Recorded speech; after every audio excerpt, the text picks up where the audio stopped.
दोस्तों नमस्कार, मैं हूं डॉक्टर प्रदीप प्रसन्न। आप सबका वेलकम है मेरे चैनल हिंदी की बिंदी पर। आइए आज हिंदी की बिंदी में कुछ नई बातें सीखते हैं।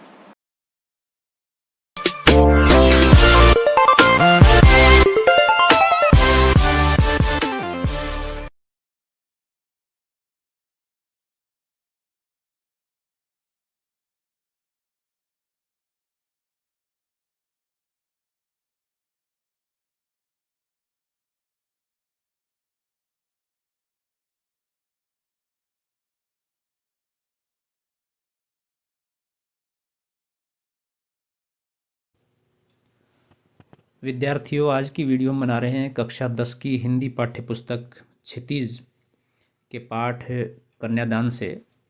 ये एक कविता है और जैसा कि इसका शीर्षक है उसी संबंधित है। और इस कविता को लिखा है कवि ऋतुराज ने।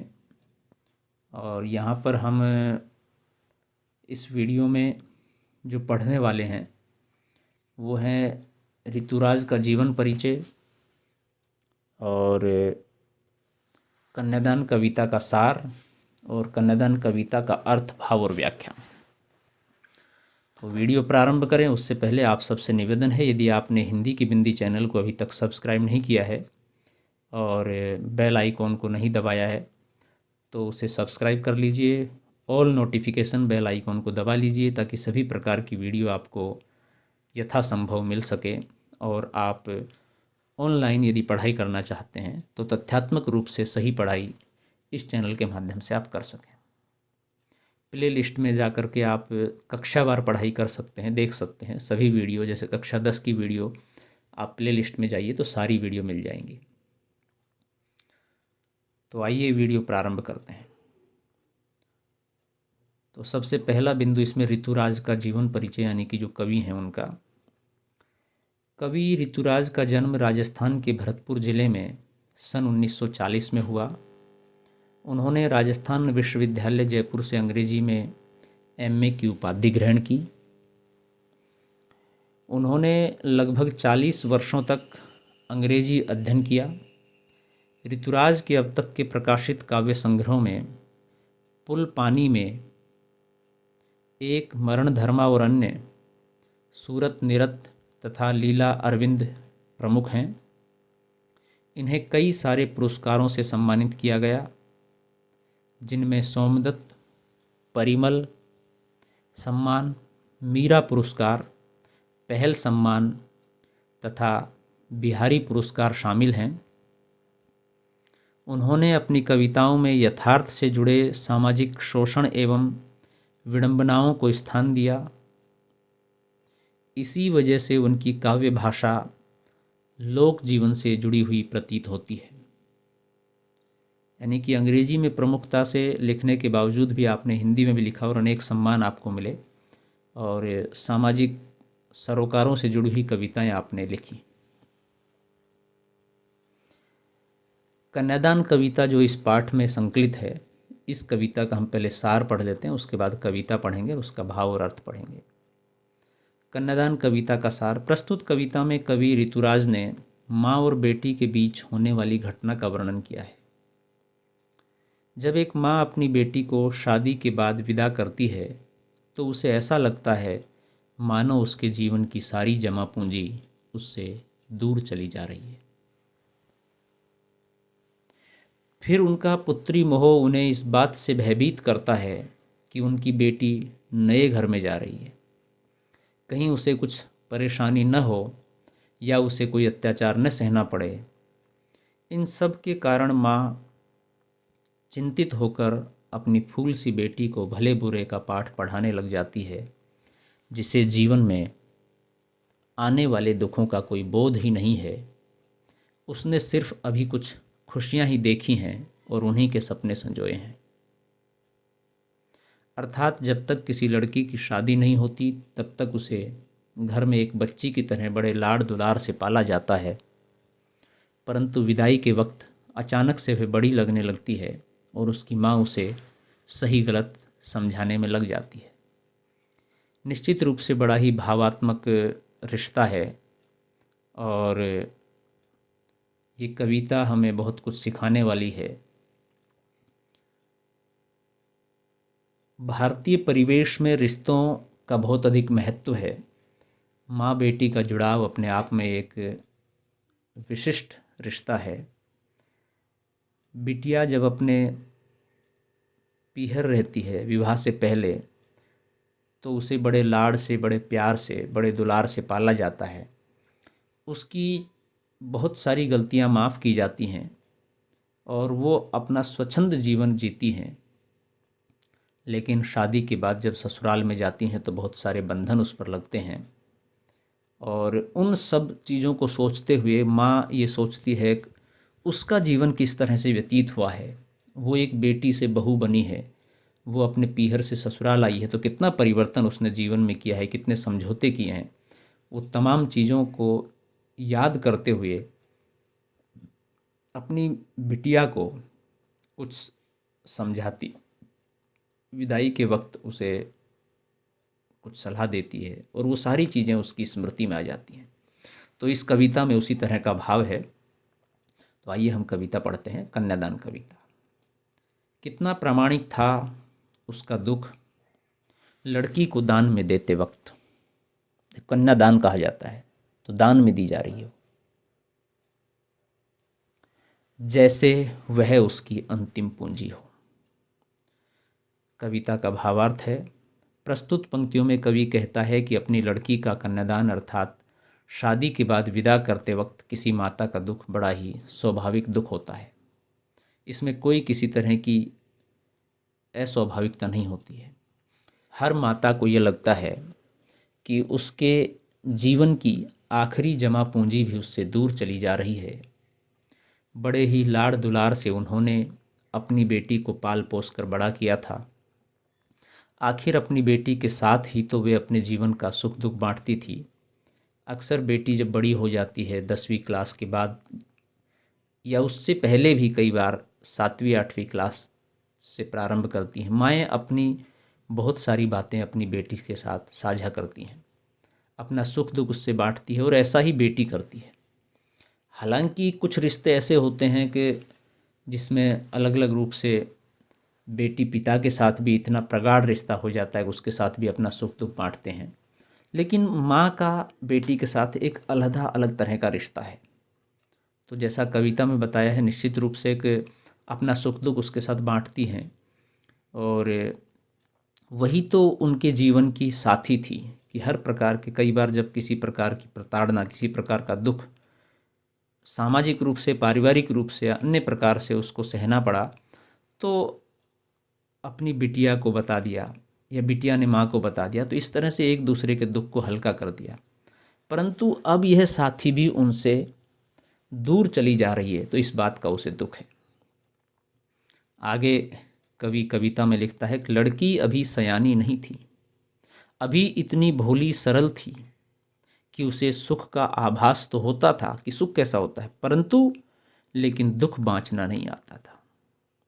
पाठिका थी वे धुंधले प्रकाश की, कुछ तुकों और कुछ लयबद्ध पंक्तियों की। कितनी महत्वपूर्ण पंक्तियाँ और अच्छी पंक्तियाँ हैं। भावार्थ ये है इन पंक्तियों का। आगे कवि ऋतुराज कहते हैं कि लड़की बड़ी तो हो गई थी, लेकिन पूरी तरह सयानी समझदार अभी नहीं हुई थी। खास तौर से दुनियादारी की समझ अभी तक उसमें नहीं आई थी।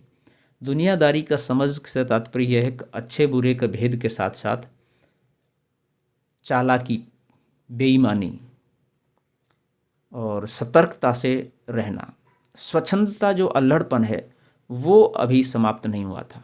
और मूलतः कवि यहाँ पर कहीं ना कहीं अप्रत्यक्ष में ये भी कहना चाहता है कि जो स्वतंत्रता, स्वच्छंदता, अल्हड़पन विवाह से पूर्व लड़की में अपने मायके रहते हुए रहता है, हर व्यक्ति में वो ही रहना चाहिए, क्योंकि उसके बाद तो बनावटीकरण का जीवन जीते हैं हम लोग। न चाहते हुए भी जो करते हैं वो बनावटीकरण है, विवशता है, बंधन है। हम एक तरफ ज्ञान प्राप्त करके, शिक्षा प्राप्त करके अपने मस्तिष्क को, अपनी सभी चीज़ों को डेवलप कर रहे हैं, और हम हर प्रकार से उन्नत होने का प्रयास कर रहे हैं। दूसरी तरफ हम अलग अलग तरह के बंधनों में बंधकर अपनी आज़ादी को, अपनी स्वतंत्रता को समाप्त कर रहे हैं। एक तरफ हम विकसित कर रहे हैं, दूसरी तरफ हम अविकसित हो रहे हैं। तो ये जो विरोधाभास है, ये जो द्वंद्व है, उसको समाप्त करने की बात कवि कहीं ना कहीं कह रहा है इन पंक्तियों के माध्यम से, अप्रत्यक्ष रूप से। उसने अभी तक अपने घर के बाहर की दुनिया नहीं देखी है। उस लड़की ने भी अपने घर में ही रही है, वो बाहर क्या क्या बेईमानियाँ होती हैं, किस तरह से अनैतिकताएँ होती है, वो नहीं जानती अभी। उसे जीवन की जटिलता का सामना नहीं करना पड़ा था। क्यों? क्योंकि उसकी माँ के साथ उसके घर में भी अत्याचार होता था, तो उसकी माँ उस अत्याचार को बेटी को नहीं बताती थी, या उसे दिखाया नहीं जाता था। तो उसको लगता था कि जीवन ऐसा ही है जैसा वो जी रही थी, उसके बाद की परिकल्पना वो नहीं कर पा रही थी। उसका जीवन अभी तक बड़ी सरलता से बीत रहा था, जटिलता से नहीं, सरलता से। यही कारण है कि उसे खुशियाँ मनाना तो आता था, लेकिन परेशानियों का सामना कैसे किया जाए ये अभी तक उसने नहीं सीखा था, उसे नहीं पता था। अपने घर के बाहर की दुनिया उसके लिए एक धुंधली तस्वीर की तरह थी, जैसे कि धुंधली तस्वीर दिखाई देती है, साफ नहीं है क्या है, ऐसे ही थी, जिसे वो कभी ठीक से देख नहीं पाई थी। जब तक कोई व्यक्ति घर के बाहर कदम न रखे, बाहर की दुनिया में वक्त न गुजारे, तब तक उसका संपूर्ण रूप से विकास नहीं हो सकता। यहाँ भी लेखक कवि यही कहना चाहता है कि निश्चित रूप से हमें, जब हम बाहर जाएंगे तो बाहर की जो समस्याएं हैं उनसे रूबरू होंगे, पता लगेगी क्या समस्याएं हैं। घर में रहते हुए उन समस्याओं को नहीं देख सकते, अनुमान भी नहीं लगा सकते। इसलिए अभी वह भोली बच्ची केवल सुखों की कल्पना में जी रही थी, दुखों को नहीं जानती थी। आगे कवि ने लिखा है कि माँ ने कहा, पानी में झांक कर अपने चेहरे पर मत रीझना, आग रोटियां सेकने के लिए है, जलने के लिए नहीं। वस्त्र और आभूषण शाब्दिक भ्रमों की तरह बंधन है स्त्री जीवन के। ये महत्वपूर्ण पंक्तियां हैं। कन्यादान कविता का भावार्थ इन पंक्तियों का यह है कि अपनी इन पंक्तियों में कवि ने उस माँ का वर्णन किया है जो विदाई के वक्त अपनी बेटी को नसीहत दे रही है कि उसे ससुराल में किस तरह रहना है और किस तरह नहीं रहना है, किन चीज़ों का ध्यान रखना है, किन चीज़ों का पालन करना है। सबसे पहले माँ अपनी बेटी को बोलती है, कहती है कि अपनी सुंदरता पर कभी मत इतराना, क्योंकि सांसारिक जीवन को सही तरह से चलाने के लिए सुंदरता से ज़्यादा हमारे गुण काम आते हैं। बाह्य आवरण से ज़्यादा हमारी आंतरिक संरचना, हमारी आंतरिक खूबसूरती काम आती है, जिसे बहुत कम लोग देख पाते हैं। लेकिन सबसे पहले आपको स्वयं को देखना है और दूसरों को दिखाने का प्रयास करना है अपने काम के द्वारा, अपने गुणों के द्वारा। फिर माँ अपनी बेटी को कहती है कि आग रोटियां पकाने के लिए होती हैं, न कि जलने के लिए। अर्थात वह अपनी बेटी को यह कहना चाह रही है कि अपनी जिम्मेदारियों को अवश्य निभाना, परंतु किसी अत्याचार को मत सहना। यहाँ कवि ये भी कहना चाहता है, दरअसल अब तो ये स्थितियाँ कम हो गई, लेकिन लगभग ये जो पिछली सदी थी उसका आप 80 से लेकर के 2005 तक का दशक जो है, ये जो 20-30 वर्षों का समय रहा है ख़ास तौर से, या उससे पहले और भी लगा लिए 70 के आसपास से, तो दहेज के कारण स्त्रियों को बहुत प्रताड़ित किया जाता था। आज भी प्रताड़ना है, लेकिन बहुत कम हो गई है, इसमें कोई शक नहीं, क्योंकि हम संख्यात्मक रूप से बहुत बढ़ गए हैं, इसलिए वो प्रताड़ना थोड़ी कम नज़र आती है। तो जब महिलाओं को दहेज के कारण या दूसरे कारणों से बहुत प्रताड़ित किया जाता था ससुराल में, तो वो परेशान होती थी, अत्याचारों से, अनाचारों से विवश होती थी, तो स्टोव की आग में या चूल्हे की आग में अपने आप को जला लेती थी, घर में बंद करके जला लेती थी। तो माँ ये कहना चाहती है कि जो अत्याचार जीवन में हों उनको सामना करना, उनसे डरना मत, अपने आप को ख़त्म मत करना उन अत्याचारों को देखते हुए, क्योंकि अत्याचारों के सामने इस तरह से अपने आप को ख़त्म कर लोगी तो अत्याचार समाप्त नहीं होंगे, आप समाप्त हो जाओगी। अत्याचार करने वाला तो जीवित है, वो तो किसी और के साथ करेगा और अत्याचार बढ़ते रहेंगे। तो कोशिश ये करें अत्याचार समाप्त हो, न कि अत्याचारी समाप्त हो, या अगर ऐसी व्यवस्था हो तो आप समाप्त न हो, अत्याचारी समाप्त हो। तो कहने का मतलब एक साहस आप में आना चाहिए। माँ ऐसी शिक्षा दे रही है अपनी बेटी को। उसके बाद माँ कहती है कि वस्त्र आभूषण के मोह में कभी न पड़ना, ये केवल एक बंधन है। कई बार हम ये भी देखते हैं और वर्तमान समय में बहुत अधिक प्रचलन में है कि वस्त्र आभूषणों के चक्कर में आज की फैशन प्रस्त जो पीढ़ी है वो बहुत ज़बरदस्त उसमें संलिप्त है, उसमें पड़ी हुई है।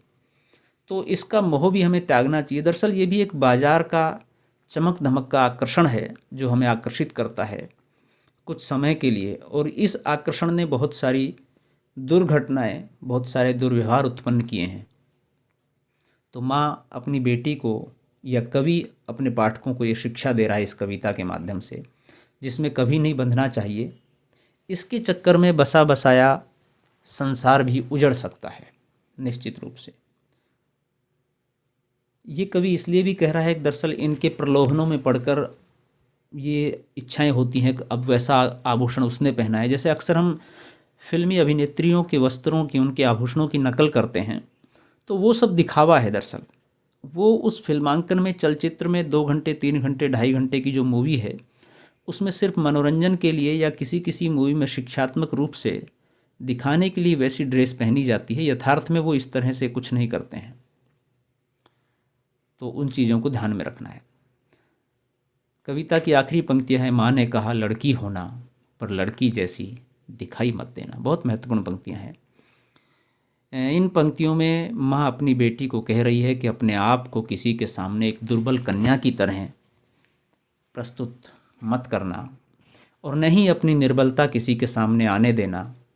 इस संसार में लोग निर्बल के ऊपर ही अत्याचार करते हैं, इसलिए उन्होंने कहा कि अपने भीतर नारी के सभी गुण बनाए रखना, लेकिन दूसरों के सामने खुद को कभी निर्बल और असहाय मत दिखाना।